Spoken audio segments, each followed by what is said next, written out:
quand Marc se permet exactement de se comporter comme ça, est-ce que vous avez vu quelqu'un à un moment donné demander à Marc d'arrêter de faire ce qu'il fait là? Non.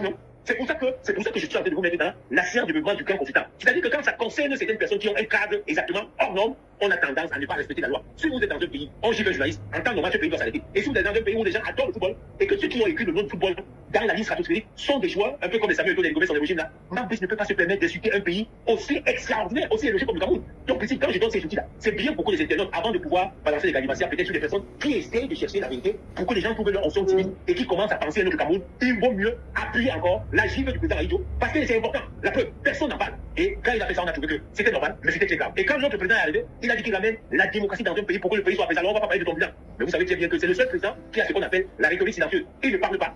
Et quand vous ne parlez pas, vous voyez exactement ce que les Camerounais disaient de lui. On a même annoncé exactement qu'il était décidé, mais personne n'a fait rage. Et c'est peut-être ce Cameroun qu'on ne peut pas. Donc quand quelqu'un comme se comporte mal, il est bel et bien que le président Aïdjo a bel et bien jugé un journaliste. Donc en principal, on a tendance à écouter maintenant. Voilà. Merci Alain Fabien, merci. On s'appelle tout à l'heure après le direct. Merci pour tout, merci. Merci. Je vous rappelle qu'on aura Jim Noah dans ce direct, qui fait partie des avocats constitués pour défendre Samuel Eboué, ceux qui ont porté plainte à Marc Brice. Merci Sam Séverin. Merci à toi. Alain Fabien. Alain Fabien est un ancien footballeur. Il vient en France aujourd'hui. On l'a voyagé plusieurs fois. Très engagé dans les questions de sport. Samuel Eto'o, on utilise quelqu'un comme ça pour détruire Samuel Eto'o, qui a porté les couleurs nationales. Il n'y a rien qui doit faire ça. Oui, j'aime bien Sam Séverin. Sam Séverin, bonsoir. Bonsoir, précis, bonsoir. Ah, mais je vais commencer en disant que tu viens de rentrer au Cameroun, où tu as fait le tour de l'Europe. Tu étais à Paris, en Italie, ensuite tu es allé à Monaco, la Côte d'Azur. Est-ce que tu es allé en Suisse, tu es allé en Belgique par hasard ou en Grèce?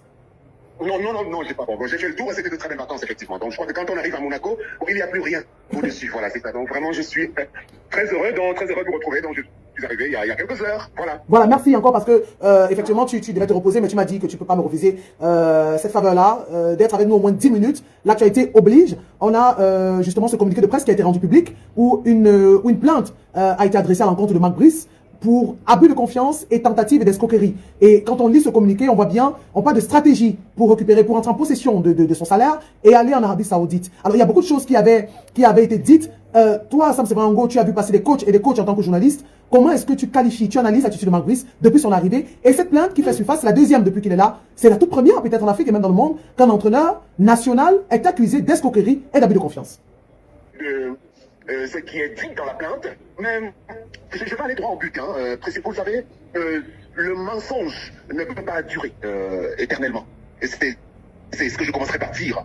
Nous avons affaire donc là à un personnage qui est arrivé un peu au forceps à la tête des Lions indomptables du Cameroun. Et ceux qui persistent à penser qu'il est la bonne personne aujourd'hui, parce qu'on a eu à peu près de bons résultats sous son contrôle, n'auront définitif de ce contrat-là. Parce que rappelez-vous que récemment, sur le cas de l'épisode qui concernait sa propre lettre de démission en direction de l'Africa Foot, beaucoup de choses ont été dites par la suite, beaucoup de délégations. Et nous étions là pour rappeler que, attention, si monsieur a bel et bien eu 60 jours minimalement de salaire impayé et qu'à la suite de ça, il a lui-même choisi de faire un peu de chantage au gouvernement camerounais avec impiliation à monsieur Samuel Eto'o, président de l'Africa Foot. Bon, il y a eu tout ce que vous avez suivi, vous et moi également, par rapport à cela. Et aujourd'hui, on est en train de nous imposer un titre qui manque de respect d'abord à la légende vivante qu'est M. Samuel Eto'o qui appartient au patrimoine. Donc c'est pour cela que le prétexte que vous me donnez va me permettre de dire une chose. Vous l'avez rappelé, moi je reviens de l'Europe occidentale où j'ai vu de mes propres yeux, au moment où M. le président de l'Africa Foot avait la possibilité de passer par là où nous étions, j'ai pu voir de messieurs comment le monde entier est à cette époque, comment le monde entier nous envie l'unique Samuel Eto'o. Ce monsieur arrive donc à la tête de l'instance qui dirige le football et maintenant l'épisode de Marc Brice va servir à précipiter les choses. Du moins je l'espère. Parce qu'il y a une autre grosse actualité qui, moi, me dérange depuis que je suis arrivé. Si elle est avérée en rapport avec le processus électoral qui pointe à l'horizon, de la part du MINSEP, je pense que c'est encore là une hérésie, quelque chose de gravissime. Parce que vous le savez, Priscille, il y a ce qu'on appelle une légende, et il y a les gens qui ne sont pas des légendes, qui ne le seront pas. Les légendes sont des gens qui, dans leur domaine d'activité respectif, ont réussi à impacter le monde. Dans le monde politique, il n'y a pas beaucoup de légendes. C'est pour ça que vous voyez quand même dans l'histoire de la politique en France, quand on cite le général de Gaulle, il ne met pas tout le monde est d'accord. Parce que De Gaulle a quand même été un des bourreaux de l'Afrique. Il a été une légende pour la France. Vous allez comprendre ce que j'ai envie de démontrer. Ça veut dire que dans les milieux sportifs, il y a une légende qui met tout le monde est d'accord. Et donc aujourd'hui, au Cameroun, on a eu Mbappé Lépé, on a eu Roger Mila, on a eu Patrick Bouma, Oman Billy, Rigo Berson, en passant. Et ce est bien fort dans le monde entier. Monsieur Samuel Eto'o, il mérite d'être respecté. Donc, Monsieur Brice, aujourd'hui, qui est, on peut le dire, la hantise aujourd'hui de ce qui gravite autour du président. On a aujourd'hui pour du moins tous ceux qui ont contribué à le faire venir et à l'imposer contre vent des marées. C'est ce qui a pour vous rassurer que si on ne prend pas les bonnes dispositions, on peut passer à côté de la Coupe du Monde États-Unis, Mexique, Canada 2026. Parce que ça commence bien comme ça, vous savez. Parmi les choses qui nous sont comme substantielles au Cameroun, il y a notre vivre ensemble, mais il y a notre football. On ne peut pas nous prendre notre football. C'est quelque chose que Dieu nous a légué. Tous ces entraîneurs qui arrivent, des non-nèmes là, qui arrivent, qui se sont fait des noms, même quelqu'un comme les Claude Leroy, les Pierre Lechamp et tout ça, c'est l'équipe du Cameroun qui les a fait connaître. Monsieur Brice, je ne sais pas quel est son CV avant qu'il n'arrive. Vous savez, notre sélection n'est pas très compliquée à diriger. Hein. Il faut juste un minimum de jugeote. Donc aujourd'hui, je suis déraché par une de l'actualité au moment de rentrer au Cameroun et j'espère qu'on nous laissera le soin d'organiser le football suivant la ligne tracée par le président durant toute la durée de son mandat, jusqu'à ce qu'il prenne fin. Voilà ce que je peux dire relativement, sans vouloir entrer dans le détail de cette affaire de Brice, qui fait l'objet quand même d'une plainte assez grave. Merci à vous, Sam Severin. Je sais que vous voulez rentrer. On va vous laisser vous reposer. Vendredi, on va revenir sur cette actualité sur le processus électoral par rapport à l'Assemblée générale élective à la Fédération camerounaise de football. Bon retour au pays, Sam Severin. Merci beaucoup à vous, Préfil, et à vos auditeurs. Merci, merci, merci. Voilà, on ne peut être choqué. On ne peut être choqué par des attitudes pareilles. On ne peut pas être en joie parce que je dis des gens qui disent pourquoi est-ce qu'on parle comme ça du ministre. On n'a pas de problème avec le ministre. On parle du ministère des Sports, monsieur. On parle du ministère des Sports. On parle de l'actualité sportive. C'est pas nous qui avons créé, qui avons instauré 2 fédérations au sein du volleyball. C'est pas nous qui avons instauré des problèmes à la Fédération camerounaise de handball. C'est pas nous qui avons installé la normalisation à la Fédération camerounaise de boxe. Alors qu'on était à quelques jours, quelques heures du championnat national de boxe au Cameroun. Donc, il faut qu'on arrête à un moment donné. Il faut qu'on arrête. Et Sam Severin a dit quelque chose de très important. Quand on parle de certains départements ou de certains... la politique, de certains faits de société ou des événements, quand on parle de légendes, ce sont des gens qui viennent une fois, 2 fois. Il y a combien de général de Gaulle? Il y a combien quand vous allez le pays de Roger Mila? Je vous ai dit plusieurs fois, on dit Paul Biya. Parce qu'on dit, le président qui a duré au pouvoir. Mais on vous parle aussi de Roger Mila. On dit, vous parlez de Samuel Eto'o-Fils. Et quand les gens vous parlent de Samuel Eto'o-Fils, ils ont les larmes aux yeux. Quand vous dites aux gens que je connais Samuel Eto'o-Fils, les gens vous regardent comme si vous venez de notre planète, de la planète Mars. On se dit que vous êtes martien.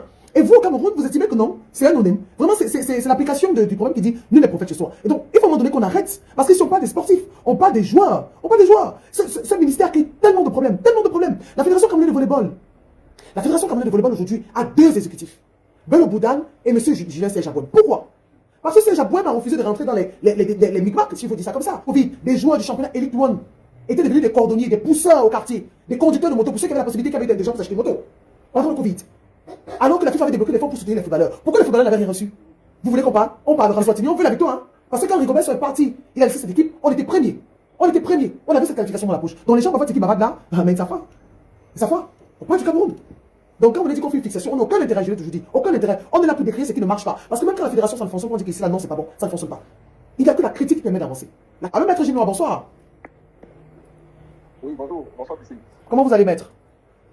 Je vais bien, merci. Merci, j'espère vous. On ne va pas vous poser la question parce que vous faites partie des avocats constitués qui ont porté plainte à Magris pour tentative d'escroquerie, je crois, et abus de confiance. Je sais qu'il y a le secret professionnel aussi, quant à la démarche, les démarches qui vont suivre. Mais est-ce qu'on peut avoir la mouture de ce qui s'est passé? Alors, en effet, c'est de ça qu'il s'agit. Nous avons été constitués et je crois que je suis à la manœuvre de ce dossier-là. Non pas que je sois seul, parce que en ce qui concerne le contentieux, je suis le plus proche du contentieux au sein du cabinet. Alors, je ne sais pas si je dois aller, je n'aimerais pas aller au-delà de ce que vous savez déjà, parce que vous savez, nous sommes en procédure et la procédure, c'est la stratégie. Nous avons assez communiqué dans notre communiqué de presse. Nous avons donné des éléments que le public, l'opinion nationale et internationale devrait savoir. Et je pense que sur les 4 pages que vous avez lues, vous ne saurez me dire que vous n'avez pas été satisfait parce que je crois que c'était clair, tout a été clair. Ce qu'il faut retenir, donc en grosso modo, c'est que contrairement aux allégations, contrairement aux propos tout au moins mensongers que nous avons lus dans certains communiqués de presse, il s'avère, pas qu'il s'avère, d'ailleurs c'est de ça qu'il s'agit, Monsieur Eboué n'a jamais contacté Monsieur Magris pour lui proposer une quelconque démission pour un intérêt particulier. C'est clair que Monsieur Magris est celui qui a contacté, il a sollicité, du moins de par les preuves irréfutables, je parle bien des preuves irréfutables. Parce que vous voyez, nous sommes un cabinet sérieux. Donc, pour que nous prenions un dossier de cette envergure, aussi délicat que celui-là, il faut que nous prenions vraiment le soin de vérifier, de toiletter pour savoir si c'est une procédure qui peut continuer et si elle continue, nous aurons gain de cause. Donc, sur la base des éléments que nous avons, des preuves vocales, des preuves écrites, je peux vous le dire que justement, c'est M. Magris qui a sollicité notre client pour faire pression à l'État. Ça, c'est de ça qu'il s'agit. Il fallait faire pression au MINICEP parce que, disait-il, il accumulait déjà plusieurs mois d'arriérés de salaire. Aussi, il était bien motivé par le contrat qu'il négociait du côté de l'Arabie Saoudite. C'est encore sur la base de l'heure d'échange. C'est de ça qu'il s'agit, c'est sur la base de l'heure d'échange. Ce sont des audios, ce sont des écritures qui nous permettent de le dire avec autant d'aisance. Alors voilà comment ça s'est passé. Il est question que M. Eboué mette en place une équipe qui va travailler, qui va relire le contrat et maintenant qui va ressortir la faille qui lui permettait de démissionner sans représailles. Parce que la législation camerounaise prévoit que s'il y a eu résiliation unilatérale d'un contrat de travail, la partie qui a résilié le contrat de manière unilatérale peut être condamnée à payer les dommages et intérêts à la partie qui a été lésée. Dans le cas d'espèce, s'il n'y a pas une faille qui peut permettre à M. Magris de démissionner et qu'il venait à démissionner, alors là, il aurait subi des représailles, notamment le versement des dommages et intérêts au profit de l'État du Cameroun qui est son employeur. C'est dans cette optique qu'il envoie donc, sur la base encore des éléments que nous avons, et des preuves irréfutables que notre client, dont notre client dispose, le contrat en question. Voyez-vous, on dit que la messagerie a été piratée, on dit que le WhatsApp a été piraté, mais je crois quand même que ce contrat qui interne une clause de confidentialité assez solide ne se serait pas retrouvé entre les mains de M. Clément Eboué s'il n'y avait pas été transmis ou donné par l'une des parties. Et dans le cas d'espèce, c'est M. Magris, sur la base des échanges. M. Magris a bien envoyé, transmis le contrat en question pour que le travail qu'il sollicitait, notamment la relecture du contrat et, n'est-ce pas, la découverte d'une faille qui permettrait de démissionner sans représailles. Ce qui a été fait. Sauf que ça ne se limitait pas à cela. Il fallait aller plus loin. Parce qu'on peut bien ressortir la faille, faire ce qu'il y a lieu de faire, mais il fallait mêler les diligences, qui consistait donc à mettre en place une stratégie qui va permettre que la Fédération camerounaise de football, entité utilisatrice, le MINSEP employeur, soit en possession, du moins soit notifié de la démission de M. Magris, qui ne savait pas écrire français et qui demande à nouveau à notre client, sur la base des éléments que nous avons, sur la base de ces preuves-là, de lui rédiger une correspondance. Alors, ils se sont entendus que notre client allait mettre des sous, allait mettre de l'argent et tout ce qu'il fallait pour qu'il se fasse payer. Et que, après qu'il se soit fait payer, également, lui aussi, il va naturellement le rémunérer parce qu'il faut le dire, ce n'était pas à titre bénévole. C'était des services rendus pour être payés. Ce n'était pas des services à titre bénévole. Et le travail était fait. Effectivement, la Fédération camerounaise a reçu une copie de la démission de M. Magris et selon les preuves que nous avons aujourd'hui, le MINSEP avait également reçu une correspondance à cet effet. Donc voilà ce qui s'est passé globalement. Heureusement, malheureusement, M. Magris ayant été payé, décide de rester, il ne va plus en Arabie Saoudite, comme il le brandissait, disait-il, il ira dans un club dont je vais taire le nom, et c'est là-bas qu'il se sentirait plus à l'aise, parce qu'il estimait que c'est du mépris, qu'il vienne au Cameroun et qu'il accumule des arriérés de salaire. Alors, il était question désormais qu'il paye M. Eboué, notre client, après avoir reçu son argent, ce qui n'a pas été le cas. Et curieusement, il est le premier à attaquer, parce qu'il faut le dire, notre client a gardé silence jusqu'ici, il est resté calme et tranquille, il n'a rien dit, il était mieux communicable, parce qu'il tentait de donner la possibilité à M. Magris de se rattraper, parce qu'il faut le dire encore, c'est une vieille relation d'à peu près 20 ans. C'est pratiquement des amis. Alors le client s'est senti trahi. Trahi à tous les niveaux. Paye-moi mon argent. Ah ok, d'accord. Est-ce que tu as Orange Money? Paye-moi mon argent. Finalement, il lui a envoyé un RIP. C'est en ce moment que tout commence. Il tourne, il monte, il descend. Mais d'accord, il n'y a pas de problème. Tu as dit que tu ne démissionnes pas, il n'y a pas de souci. Paye-moi mon argent, je veux que tu me payes pour le travail que j'ai fait. Et curieusement, quelques jours après, c'est un communiqué qu'on nous prend sur Internet où la description renvoie clairement à notre client. Il, vous savez bien, est un agent de match FIFA. Une personnalité publique. Le temps du football, dont son image est ternie. D'ailleurs, les blogueurs n'ont pas réfléchi, n'ont pas tenu des médias à 14h. Après cette description-là, tout le monde a bien compris que c'est de M. Samuel Eboué qu'il s'agissait. Voilà pourquoi vous avez vu plusieurs pages sur Internet, Facebook qui ont commencé à parler de ça, parce que c'est de lui qu'il s'agissait.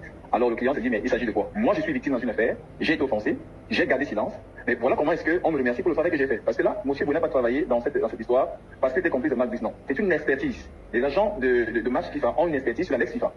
Ils savent tout au moins, ils connaissent tout au moins, du moins la quintessence des textes qui encadrent le travail, qui encadrent l'emploi. C'est-à-dire notamment le recrutement des entraîneurs, le recrutement des joueurs. Donc c'est à ce titre-là que M. Magris lui dit d'accord, comme tu as la maîtrise de ces choses-là, de ces textes-là, je veux que tu me fasses ce travail. Et il n'a pas été payé. Malheureusement, il a été insulté, diffamé partout sur la toile, et le concerné, M. Magris, est resté mieux communicable, se rendant complice de toutes ces diffamations que vous avez pu lire, ces propos mensongers que vous avez pu lire sur la toile, dirigés contre notre client. Alors, il nous a constitué dans ce dossier pour défendre ses intérêts, afin de restaurer son honneur et de laver son image qui était ternie. Nous savons que le Cameroun est un état de droit et nous ferons tout ce qui est possible, juridiquement parlant, pour que la justice, du moins, pour que lumière soit faite et que notre client soit restauré dans ses droits. C'est le peu que je peux vous dire maintenant parce que nous sommes seulement en début de procédure. Je ne vais pas aller plus loin. Merci à vous, Maître Gilles Noah. Merci pour ces éclaircissements. On va vous laisser. Merci une fois de plus. Je suis très occupé. Déjà, il faut dire que je vous ai presque supplié pour vous avoir aujourd'hui. Parce qu'on ne commente, comme on ne commande pas des décisions de justice, on ne commande pas des affaires qui sont pendantes. Merci à vous pour tout cela. S'il y a une avancée, on vous contactera dans la mesure du possible. Merci grand frère. Merci.